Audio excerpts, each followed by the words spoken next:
menciona X, entonces ¿cómo podrás conocer todo eso? ¿O es que ya trascendió todo eso? No. Y todas las X existentes que todavía no se hagan la conciencia individual. Eso hay que analizarlo, ¿no? En todo caso, sin desviar el voluntarismo, ¿no? Imaginen ustedes el movimiento, dijéramos de un reloj, todo ese mecanismo que tiene, ¿no? Así es el robot, repite siempre el mismo movimiento, ¿Qué está haciendo el robot humano actualmente? Lo mismo que hizo en la pasada. ¿Qué hizo en la pasada? ¿Qué está haciendo ahora? ¿Y qué hizo en la antepasada? Lo mismo que hizo en la pasada. Y siempre se hace lo mismo. Es un robot programado. Les decía a usted que el C es el único que puede hacer, porque un robot es un robot. Y que por lo tanto no tiene capacidad para hacer nada. ¿Pero qué puede hacer? Si es un robot. Pues nada. Entonces, ¿quién es el que puede hacer? El ser. Solo el ser puede hacer algo. Vamos, concretemos un caso concreto. Y vienen hechos concretos que han acaecido ahora, que ustedes son testigos. Guadalajara, Jalisco, en el evento que tuvimos. Yo creo que ustedes son lo suficientemente inteligentes como para saber que hubo intento de sabotaje. Verídico, maestro. Yo creo que ustedes son lo suficientemente observadores como para saber que ahí se planeaba un golpe. Así es. ¿No ves? Sí, señor, así era. Estaba planeado cambiar totalmente la estructura de la noche. Sí. Ustedes lo saben. Creo que son lo suficientemente listos como para entender que había ciertos elementos que llevaban ya ese plan en la mente. ¿Vale? Así es, maestro. Había gente lista para tomar el mando, hasta poner en un lado al maestro Samael y seguir ellos con la bandera de la gnosis por encima de todo el mundo, de la Logia Blanca. Había pues ya el programa. ¿Y por qué no lo dijeron? ¿Por qué no se desarrolló? Porque sencillamente quienes tenían sus programas obviamente no eran y no son más que simples robots programados. Pero hubo algo muy diferente que hizo fracasar los intentos de sabotaje. Eso que hizo fracasar el intento de sabotaje fue el ser. Este ser que está aquí adentro de mi insignificante persona. Como él podía ser hizo. Y hizo surgir lo que quería que surgiera. Y aniquiló lo que quiso aniquilar. De verdad que él hizo. Porque él no es un ente mecánico. Puede crear. Y hizo surgir los personajes que se necesitaban en un momento dado. Estableció las debidas relaciones entre gentes y gentes. Realizó su obra correctamente. Pero si el ser no hubiera intervenido, si únicamente hubiera quedado eso en mano de máquinas programadas, de veros robots, pues es obvio que el evento hubiera sido un fracaso. Pero observen cómo el ser puede hacerlo. Cómo hace surgir lo que debe surgir. Y cómo desintegra lo que debe desintegrar. Cómo crea lo que tiene que crear. De manera que solo el ser puede hacer. Maestro, entonces, yendo al caso del trabajo de la cúpula química, ¿es necesario la entrega total al ser para que él trabaje? Les voy a decir, si la cúpula química es obvio que no se puede llegar a nada, ahorita. Primero que todo hay que dejar de ser robot. ¿Pero cómo se deja de ser robot? Pues dejando de ser un ente mecánico. ¿Cómo se deja de ser un ente mecánico? Pues independizándose de las fuerzas de la luna. La luna es completamente mecanicista. La luna es el péndulo de toda la naturaleza. Es necesario ese péndulo savia de los vegetales se coloque donde debe colocarse, para que la concepción de las criaturas vivientes se realice, para que existen las altas y bajas mareas, etcétera, etcétera. Pero es mecánica completamente. Todos los movimientos de la naturaleza son mecánicos. La naturaleza es una gran maquinaria, o un gran reloj, con una gran pesa, que es la luna. Se mueve, rin, ron, rin, ron. De medida que se va moviendo va funcionando todo. De manera que el robot intelectual pues es completamente mecánico, está gobernado por las leyes de la luna. Si ustedes observan las leyes de la luna, encontrarán en las leyes de la luna la ley de recurrencia. ¿Por qué? Porque todo se repite. Las altas y bajas mareas, los flujos y reflujos, el movimiento de la savia en los vegetales. En creciente sube, en guante baja. La ovulación en toda ova, en el sexo femenino, etc. Procesos de concepción, conservación, reproducción, todo eso es eminentemente lunar y se repite incesantemente. De manera que el robot intelectual repite siempre lo mismo. La ley de recurrencia es lunar. Se deduce claramente por el hecho mismo de que todos sus procesos son mecánicos y se repiten. De manera que mirando bien las cosas, mirándolo bien, mientras uno no se independice de la luna, continuará siendo un robot mecánico. Y para poderse independizar del satélite luna, se necesita indispensablemente crearse una luna psicológica dentro de sí mismo. Pero hay que crearla, para ya no depender de una luna externa, sino de una luna interna.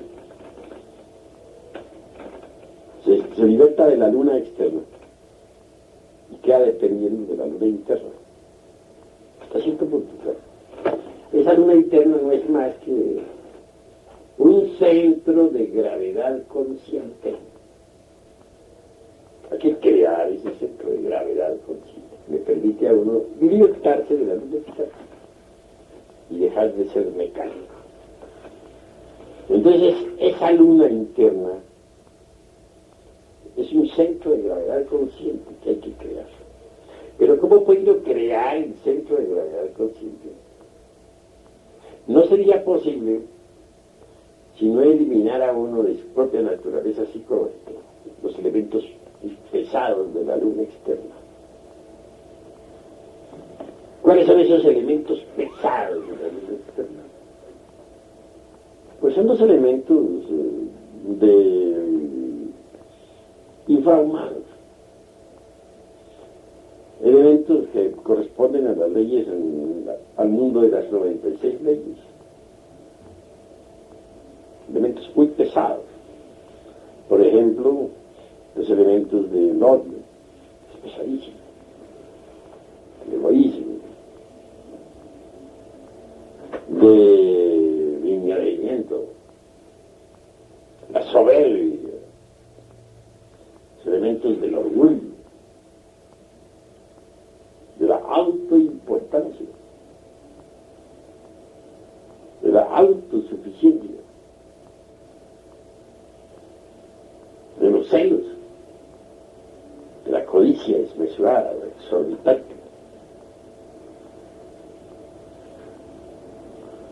la tremenda ira. Son elementos pesadísimos.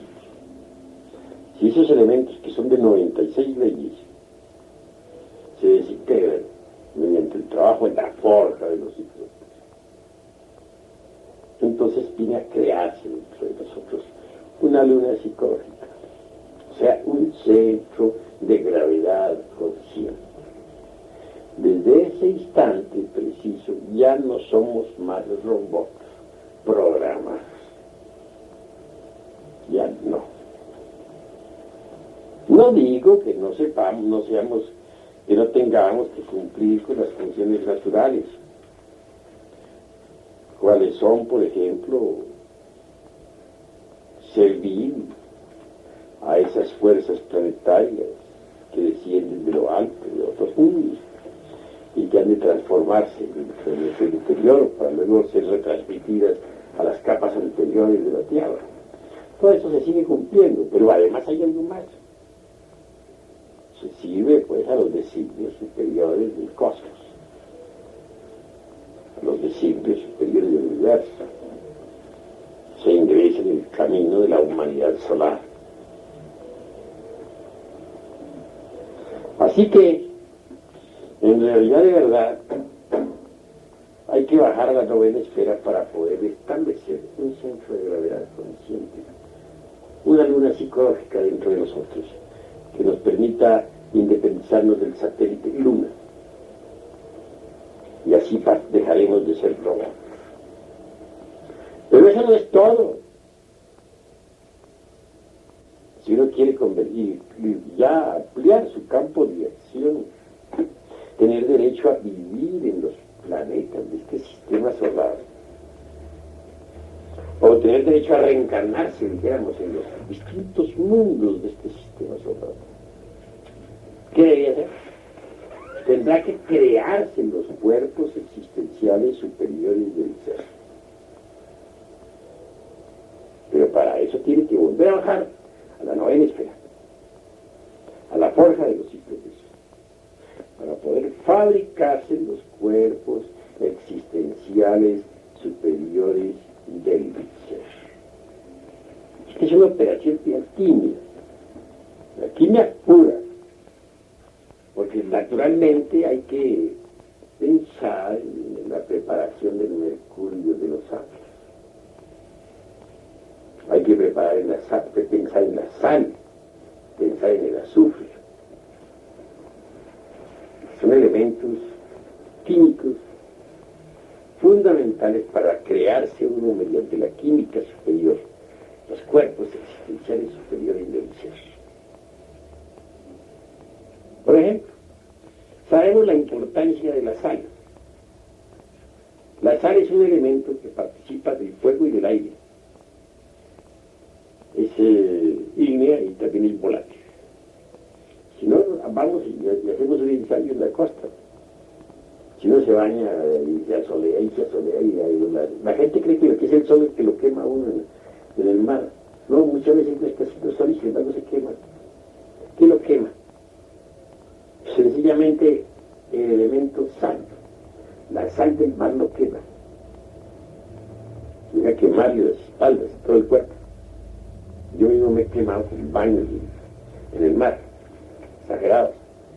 Y es volátil también, lo demuestra el hecho de que si uno tiene su automóvil, lo deja a cierta distancia del mar, poco a poco la sal marina lo va destruyendo, toda la carrocería, va rompiendo. ¿Por qué? Porque vuela la sal, es volátil. De manera que la sal está íntimamente relacionada con el elemento fuego y con el elemento aire. Con el elemento fuego es obvio que la pone en línea con el azufre. Con el elemento aire es obvio que la pone en línea con el mercurio, con el agua, ¿no? Así pues, veamos lo que es la sal. Se alía con el azufre y se alía con el mercurio, es formidable. La sal en el fondo tiene que aliarse con el azufre y con el mercurio.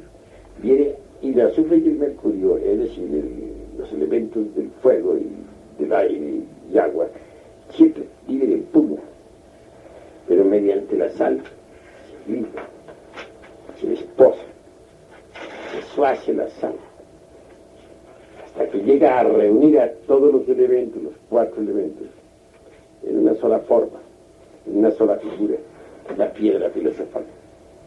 La piedra filosofal está el fuego, el aire, el agua y la tierra, que se resuelven mediante la sal, el azufre y el mercurio. Bueno, pero ¿a qué qué viene esta exposición que yo les hago a ustedes sobre el mercurio y el azufre? Muy claro. En última síntesis, la sal muere también, para que el azufre y el mercurio queden completamente ligados por espontaneidad natural. ¿Pero qué tiene que ver eso? Mucho. Sé que ese azufre y ese mercurio forman parte de los cuerpos existenciales superiores del ser. Es claro que mediante la transmutación del esperma sagrado se obtiene el mercurio, la sal, se sublima la sal. Llega el momento en que el mercurio y el azufre se asocian, se unen gracias a la sal. Y llega un momento en que la sal muere para que el azufre y el mercurio queden libres. Todo ese excedente de azufre y mercurio que sube por la espina dorsal, coagula y se convierte primero en el cuerpo astral. En una segunda octava se convierte en el mental y en una tercera en el causal. Cuando uno posee esos vehículos, está preparado para encarnar un día, dijéramos, al logo interior, al magnesio interior. Así es como viene a constituirse la piedra filosofal. Pero, como les digo, hay que bajar a la forja de los ciclos. En principio, solamente se crean los cuerpos astral, mental, causal, que lo convierten a uno, de hecho, en un hombre planetario, en un hombre que tiene derecho a vivir en cualquier planeta del sistema solar. Eso es lo primero. Conseguir eso, se puede dar otro paso más adelante: convertirse en un hombre solar. Primero se fabricó la luna psicológica. Segundo, se convirtió en un hombre planetario porque creó dentro de sí mismo un sistema solar psicológico. Tercero, si quiere convertirse en un hombre solar, tiene que crear dentro de sí mismo al sol psicológico. ¿Cómo se crea el sol psicológico? Pues comprendiendo que los cuerpos formados por sal, azufre y mercurio deben fijar en sí mismos al oro. Y el oro se multiplica en uno, se crea sencillamente pues eliminando el mercurio seco y el azufre arsenicado. El mercurio seco son los agregados químicos. El azufre arsenicado pues es el fuego infernal del abominable órgano conductuador. Si uno elimina esos dos elementos, se fijan en los cuerpos los átomos del oro. Y los cuerpos se vuelven de oro. Cuerpos de oro son cuerpos que pueden perfectamente recibir al Cristo íntimo, al Logos. Cuando eso sucede, ha nacido el hombre solar. ¿Por qué? Porque ha creado dentro de sí mismo al sol psicológico. Pero para poderlo crear, ha habido necesidad de bajar también a la novena esfera, porque esa es la forja de los ciclos, donde se va a multiplicar el vitriolo, es decir, la sal, el azufre y el mercurio. Trabajando ahí va a multiplicar el vitriolo, y mediante el vitriolo va a crear el oro. El espíritu del oro está en el esperma sagrado. Y los grandes maestros de la alquimia tienen el esperma hecho oro. Oro, pero oro verdadero. Oro. Por eso les digo todo, oro. Así que en nombre de la verdad, si no se trabaja en la novena esfera, no es posible multiplicar en el vaso hermético la sal, el azufre y el mercurio, es decir, el vitriolo de los sabios. Y si no se fabrica, si no se multiplica el oro en el vaso hermético, entonces tampoco se puede lograr la cristificación. Solo el hombre completamente cristificado es un hombre solar. Solar. Así pues hay que fabricar el sol psicológico dentro de nosotros. ¿Quién fija el oro en los cuerpos? Pues el antimonio. ¿Y qué es el antimonio? Pues es una de las partes del ser. Hay en cuestión en la ciencia transmutatoria, que puede fijar el oro en los cuerpos. Así, fabricar el sol psicológico es necesario, pero para poderlo fabricar hay que bajar a la novena esfera. Ahora, quien ya ha logrado llegar a semejantes alturas, el hombre solar, quien se ha absorbido ya en sí mismo la inteligencia solar, el hombre sol, tiene derecho a progresar algo más. Si quiere convertirse en un hombre galáctico, por ejemplo, con derecho a tomar cuerpo físico de Sirio, pues allá va esta oleada de espiritual revolucionaria que surge de la Tierra, hacia Sirio. Es obvio que para poder tomar vehículo en Sirio, tiene que ser algo más que un simple hombre solar. Se necesita ser un hombre galáctico. Pero ¿cómo se hace para ser un hombre galáctico? Pues obviamente tiene que volver a bajar a la novena esfera, a fabricar allí los vehículos que le permitan vivir en cualquier rincón de la galaxia, incluyendo el planeta Sirio. ¿Qué vehículos son esos? Pues los 4 calles. Los 4 calles. ¿Cuáles son los 4 calles? Pues el cuerpo del Nirmanakaya, el cuerpo del Sambhogakaya, que tiene 3 grados de perfección más que el del simple Nirmanakaya, el de Adikaya, y por último el de Dharmakaya. Esos 4 cuerpos son millones de veces más esplendorosos que los cuerpos astral, mental, causal. Los 4 kayas. Poseyendo los 4 kayas, hay perfecto derecho de reencarnarse en Sirio. Puede uno reencarnarse en el planeta Sirio, en el sol central Sirio. Alrededor de Sirio giran muchos millones de constelaciones. Y quien se reencarna en Sirio, quien ingresa a la iglesia trascendida, por ejemplo, tiene perfecto derecho a avanzar algo más. Podría intentar lograr, por ejemplo, la conciencia infinita, el derecho a vivir como soberano en todo este infinito que yo llamaría infinito de Einstein. Para vivir en todo este infinito y en todos sus paraísos y ser un verdadero rey, no un simple rey de suelo, sino un rey de verdad, de todo este infinito, conocido por los mejores, no muy bien conocido o enunciado por este, se necesitaría forzosamente bajar otra vez a la novena esfera para trabajar allí, crear condiciones, cuerpos, poderes que le permitan vivir en todo este infinito. Claro, ¿verdad? ¿Me puedo hacer una pregunta? Claro. En una sola, para lograr todo ese trabajo en una sola vida, pues no hay duda que un solo cuerpo físico sin arreglo o sin prolongación pues no alcanzaría. Entonces se necesitaría para ese trabajo el elixir de larga vida. Sí. Es decir, ese sería un trabajo de 50, 80 años. Y eso no es nada en comparación de lo que eso implica. Pero claro, para eso se necesita ya el elixir de larga vida.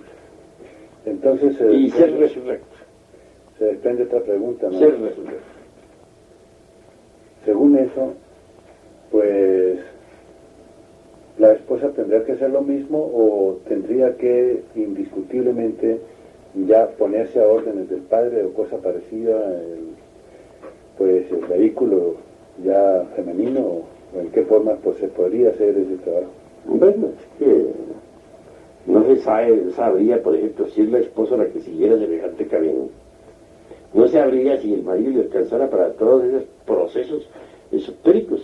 Y si es hombre el de la cuestión, tampoco puede estar seguro de que esa pobre mujercita le va a ayudar para hacer semejante clase de trabajo tan largo. Puede ser que la pobre mujercita que muera de 80, de 90 años ya a la vista, ¿no? Por eso se digo, se necesita ser resurrecto. Solo un maestro resurrecto podría hacer eso.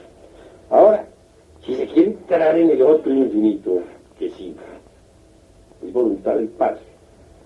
Porque después de haber llegado uno a dar la nota así más elevada, como hombre infinito, puede sumergirse entre el seno del eterno Padre cósmico, como de una vez, para siempre. Pero puede darse el caso también de que el Padre, anciano de los días, resuelva otra cosa, resuelva que entremos en el camino de los cosmocratores, pues,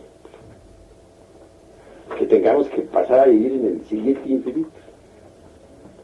Para tener derecho a entrar al siguiente infinito, a cualquier juego de mundos del siguiente infinito, alguna galaxia, o posiblemente un sistema solar, un mundo definido, tiene que adquirir las características que se necesitan, cuerpos, sustancias y poderes que se necesitan para entrar en ese mundo.